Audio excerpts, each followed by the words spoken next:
Es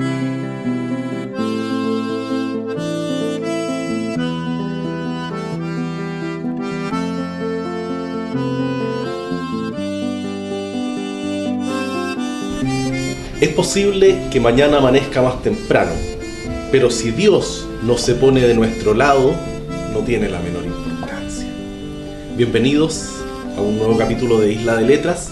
Estamos en esta oportunidad con Nelson Torres, poeta chilote, nacido en la ciudad de Castro, bachiller en letras, profesor de Estado de Castellano, archivero del Archivo de Chiloé y la Biblioteca de las Tradiciones, alumno del Liceo Galvarino Riveros entre los años 1971 y 1975.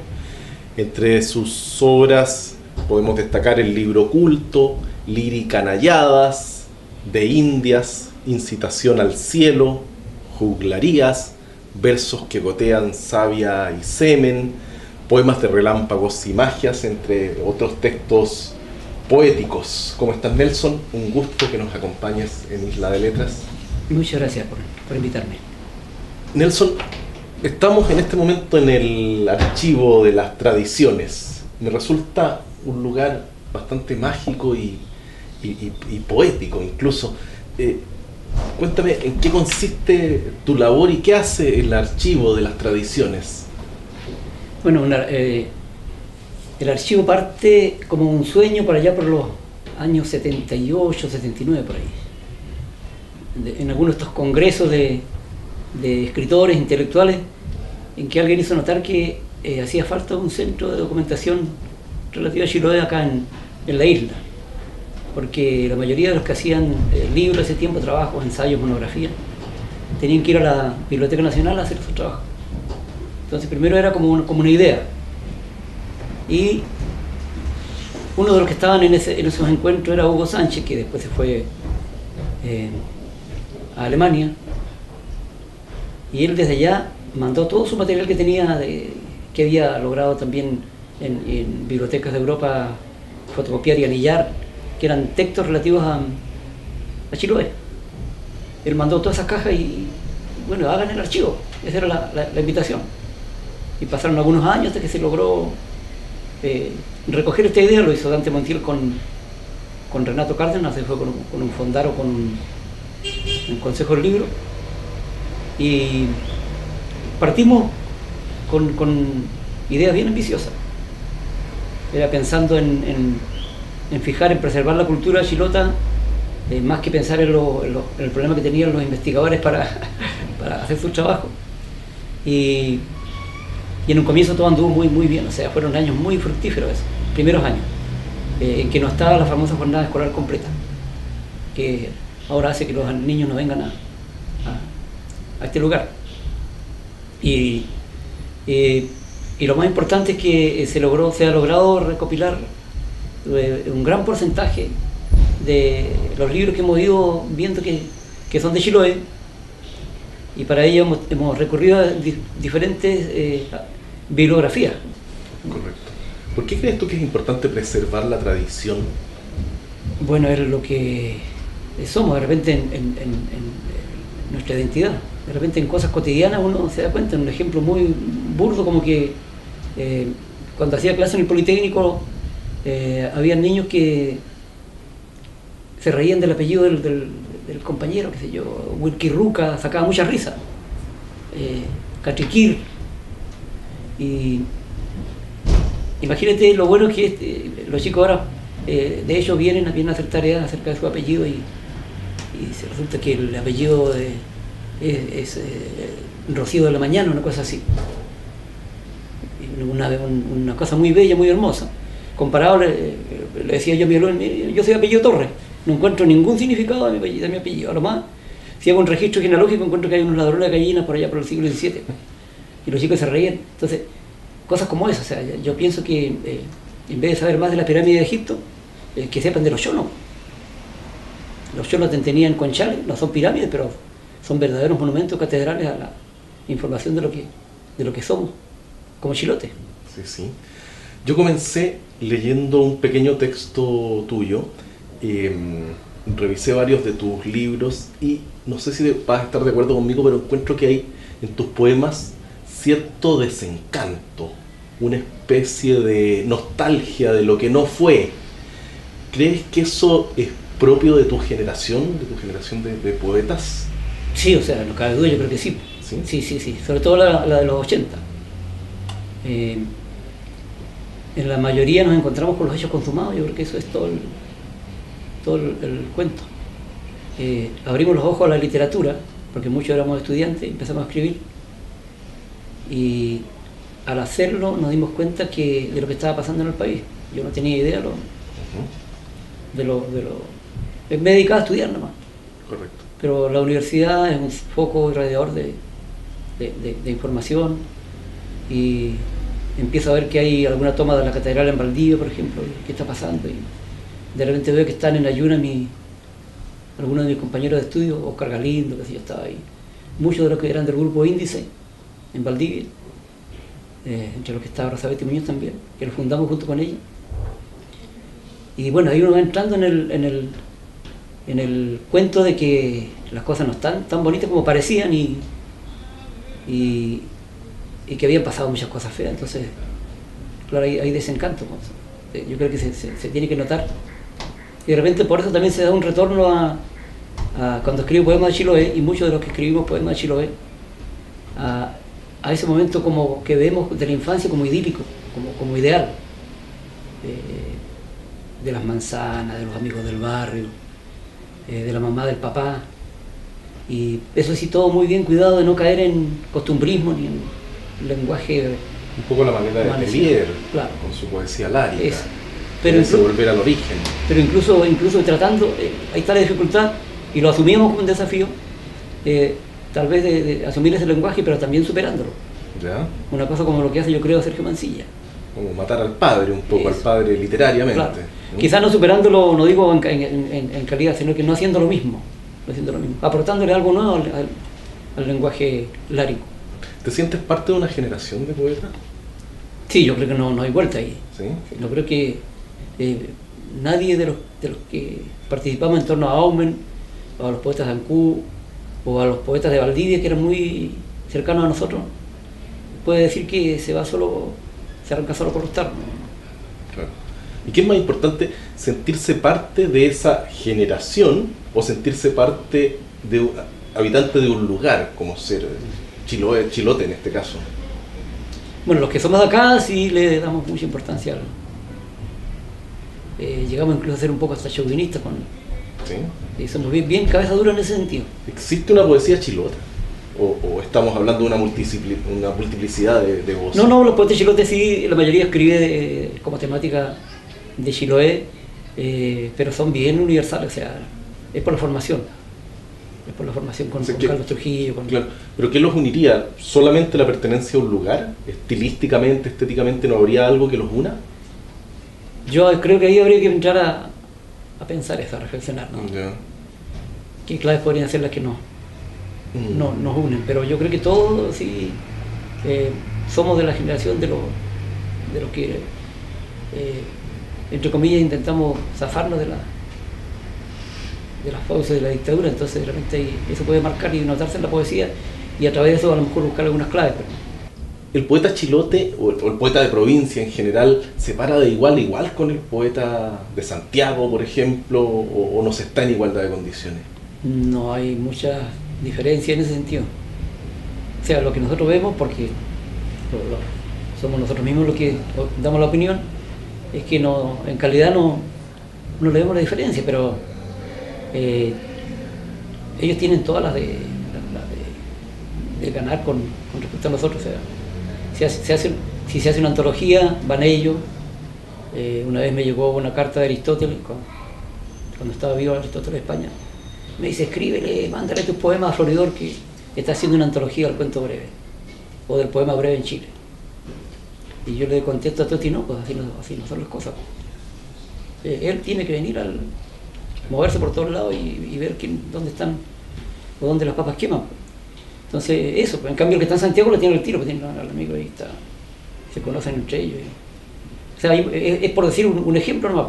En fondos, en todo, Entonces muchos o algunos de nosotros, nosotros no porque somos cabeza dura, optaron por dos caminos. Uno, el de ir a la capital y allá, entre comillas, triunfar. Y otro, hacer todo lo posible desde la provincia e intentar difundir su obra, lo que está haciendo, como lo hace Rosa Betty Muñoz.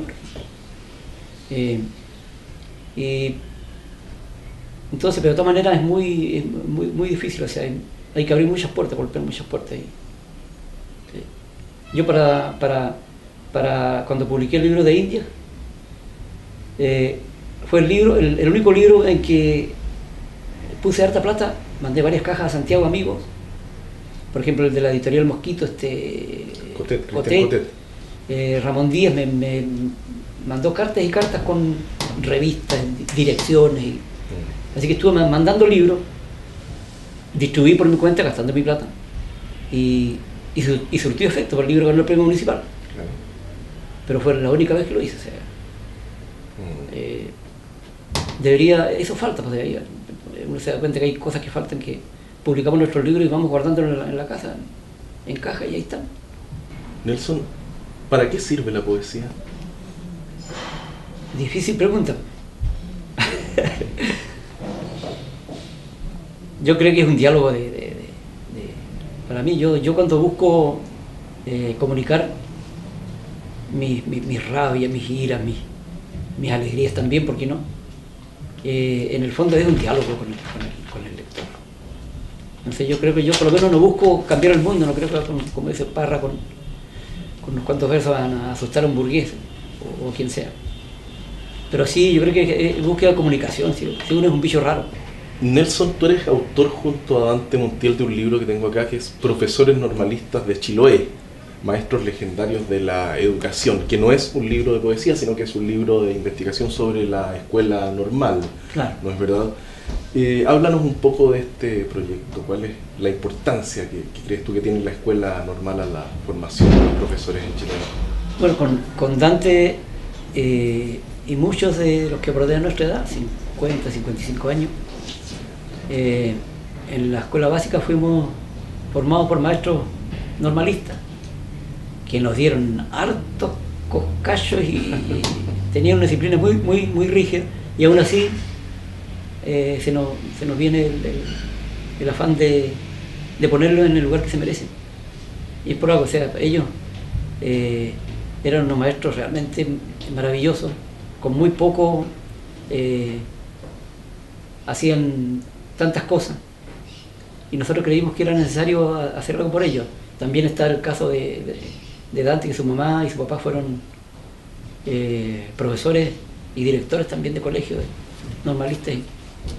Entonces Dante me dice que hagamos el libro, que lo ayude yo como coautor, porque él podía poner la parte que es de investigación como historiador que es, y yo ayude más en la redacción del libro y en la parte estructural. Entonces de ahí salió que en el primer momento queríamos poner las entrevistas, por ejemplo, como un anexo, y yo le dije que me parecía que iba a ser una lata, que hayan 20 entrevistas y que cada entrevista tenga las mismas preguntas y todos respondan algo similar. Entonces después lo que hicimos, a partir del relato que sacamos de las entrevistas, hicimos un discurso en primera persona, en que cada quien cuenta su historia. Qué sé yo, me titulé en tal colegio, nací en tal parte, viví en tal barrio, mi primera escuela fue esta, y de ahí resultó mucho más. O sea, nos complementamos bien en ese sentido.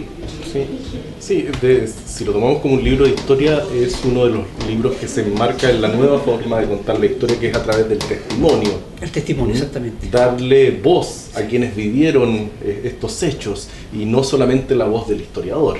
Exactamente. Que es muy importante. De los 80 en adelante fue una forma de contar la historia que adoptaron algunos historiadores importantísimos, entre ellos Gabriel Salazar, por ejemplo, claro, ¿no? Que privilegia el testimonio. Tú has participado en muchos talleres literarios, Aumen creo que es uno de los más importantes. ¿Qué importancia le das a tu formación como poeta, a la participación en estos talleres? No, para mí, yo siempre lo digo y soy muy sincero, hay algunos que reniegan de los talleres literarios, reniegan de los concursos. Yo siempre digo, le debo, a cada santo le debo una vela, a todos los autores que he leído. Y el taller literario para mí fue fundamental en mi formación. O sea, nunca voy a olvidar que llegué con un cuaderno como de 100 hojas escrito por el lado y lado y se lo llevé a Carlos Trujillo. Y Carlos Trujillo pasó una semana, pasó un mes, una inquieto esperando a ver qué me dicen. Y un día me llamó, me dice, mira, aquí tenía subrayado un poema. No me dijo que todos los demás estaban malos. Me dice, aquí obtuviste o hiciste el lenguaje poético. En el resto hay sentimientos, hay buenas intenciones, intentos, pero aquí yo hablaba del amor, que el amor era como un rosal sobre piedras calientes. O sea, logré crear una imagen. Me dice, esto es lo que tienes que hacer. Listo. Con eso no quise más. ¿Para quién escribes, Nelson? Ahí sí que está complicada la pregunta.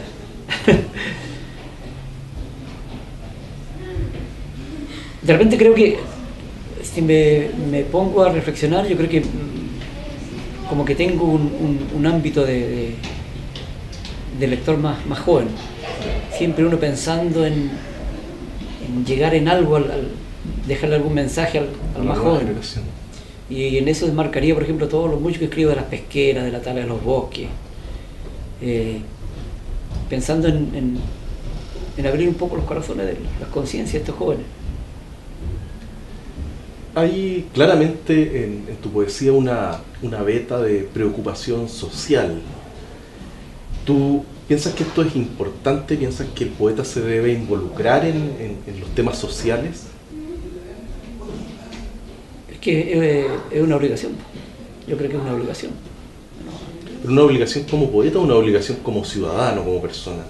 No, como si uno es entre comillas un artista, uno tiene que estar obligado, yo creo, a tomar todos los temas. No hay, y especialmente aquello en que hay alguna, entre comillas, injusticia. Por lo menos de que alguien diga algo, ¿entiendes? Ahora, no decirlo tampoco de manera tan burda, ¿no? ¿Habría una ética entonces en el arte o es solamente un fenómeno estético? No sé si ética, pero porque ahí uno se puede encontrar con cualquier contradicción y cualquier burrada, pero sí, yo creo que uno tiene que,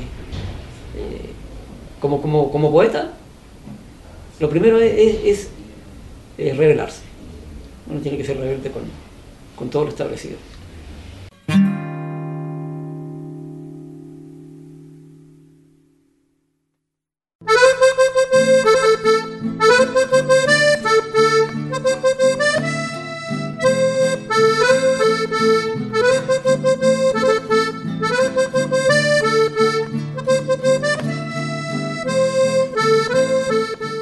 Esteban Barruel, a cargo de Editorial Orígenes, es el autor de los dos libros más importantes de este editorial: Los dichos y decires de Chiloé y Los fiscales de Chiloé, una ruta devocional. Los fiscales de Chiloé, amplia y detallada investigación dedicada a la institución laica más importante dentro de la Iglesia Católica y más antigua, además, nacida en el año 1621. Y Los dichos y decires de Chiloé, un breve diccionario de giros lingüísticos, modismos, costumbres, dichos y decires del habla cotidiana del área cultural de Chiloé.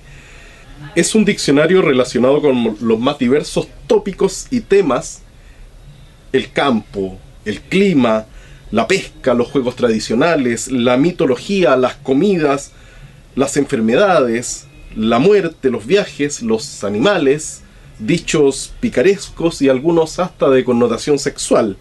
En este libro, por ejemplo, podemos aprender qué es tener el chape torcido, o otro tipo de expresiones como buscar murtas de espalda, o ¿Qué significa en Chiloé recibir la tumba del fiscal? Estos son los dos libros, como decíamos, más importantes de la editorial Orígenes, escritos por su autor y director de la editorial. Los dichos y decires de Chiloé y los fiscales de Chiloé, una ruta devocional, que fueron los libros de la editorial Orígenes que quisimos tener en este capítulo de Isla de Letras.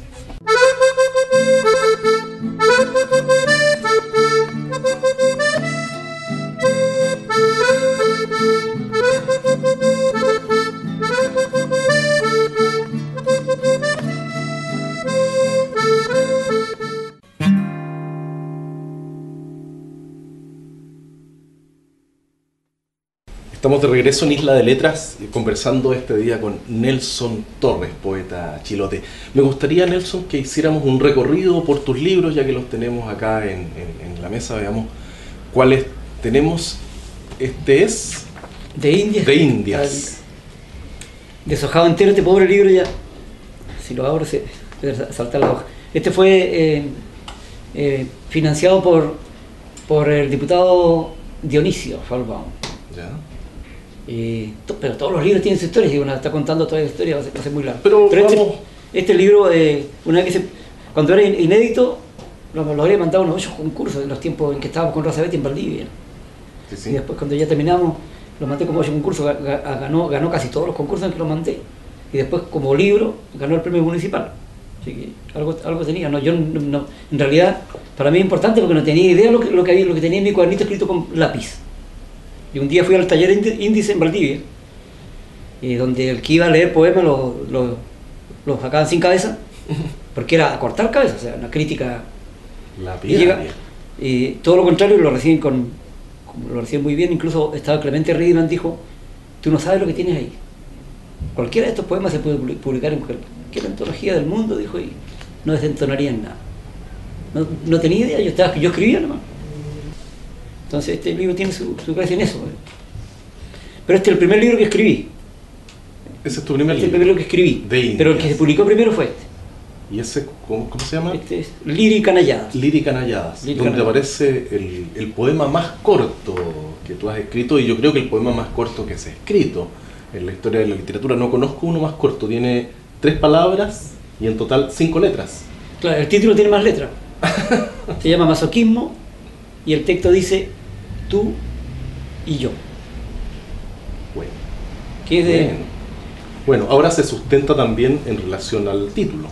Sí, y dentro también del contexto de las líricas nalladas. De este, que es un libro muy influenciado también, o hecho gracias a las lecturas de epigramas de nuestro cardenal, por ejemplo. Correcto. A los poemas de Armando Uribe, de Gonzalo Millán, que son concisos, que son irónicos, que no es una ironía como la de Parra, pero por ahí va la cosa, y que ese material me sirvió para que yo haga esto que si no hubieran hecho poemas sentimentales, porque se trata de una ruptura. Pues la niña que a mí me gustaba me dejó, y si yo me hubiera puesto a escribir, hubiera escrito: yo te quería mucho y tú me dejaste, cosas así, pura cebolla picada.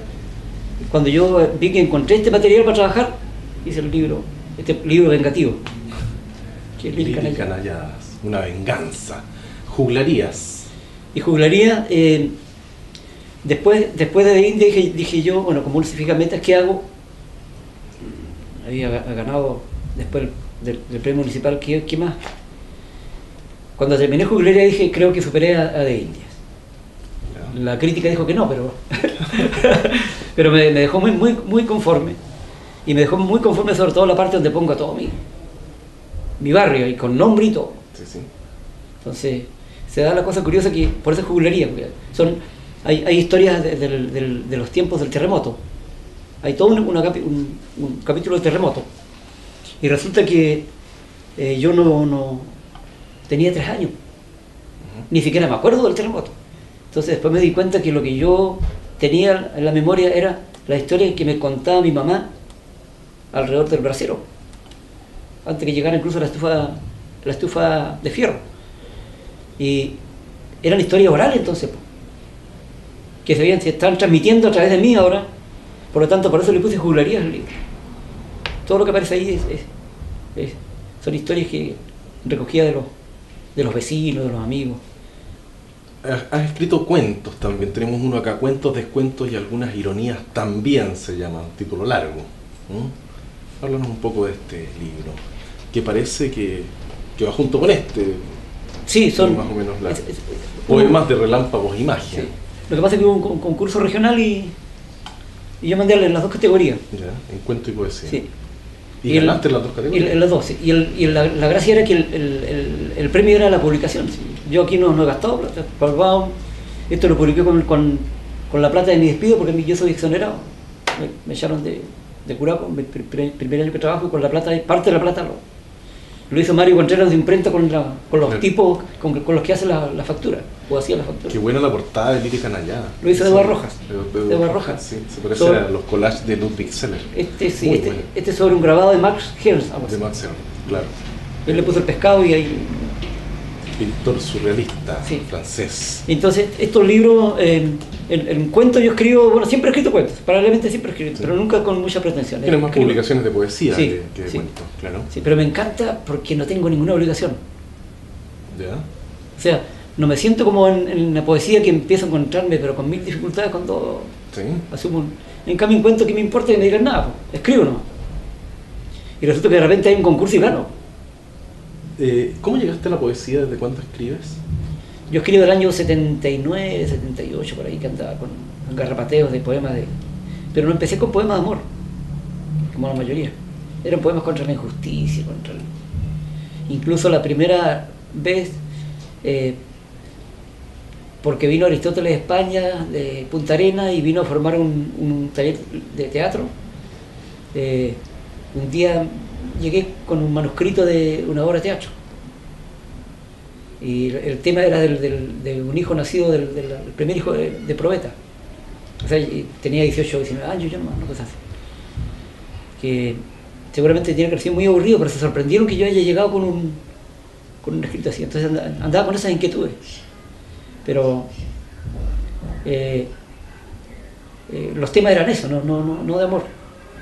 ¿Es la poesía, Nelson, un oficio solitario o hay un diálogo permanente con tus pares? No, siempre hay aunque uno lo haga solitario, por ejemplo, sin no relacionarse mucho con nadie, está dialogando con los textos. Correcto. No. ¿Para qué no vamos a ver la suerte entre gitanos? Yo le digo a mis amigos cuando vienen, no, yo trato de escribir, que ser yo nomás. Somos la capa de todos los demás, sí. El verso que uno pone ahí está subliminalmente contestándole a lo que dijo Parra, a lo que dijo Neruda, a lo que dijo Cardenal por ahí, todo lo que uno ha leído. Sí. Somos una melcocha de todos. Sí.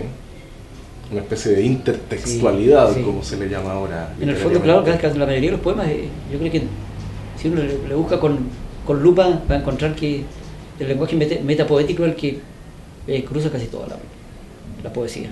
No hay nada nuevo, se puede inventar en este momento, se puede hacer algo que sea genuino, o ya está todo dicho.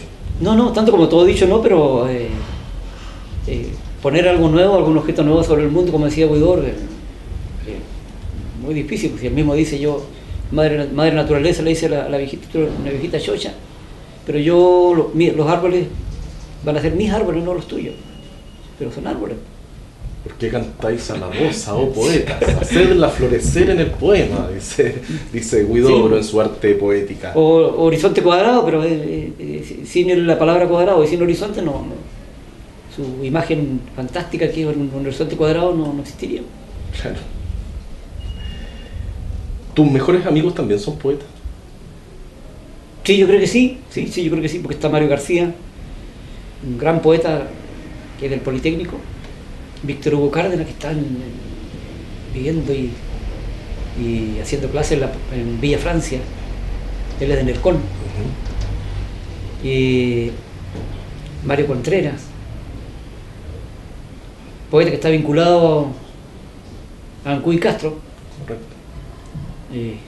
Así que él es como el punto medio ahí. Y bueno, Sonia Caicheo y todos los demás con los que estamos agrupados. Ahora último ya también podemos agregar a Maribel Lacabe, que vino de Canarias. Canarias, sí, de isla en isla.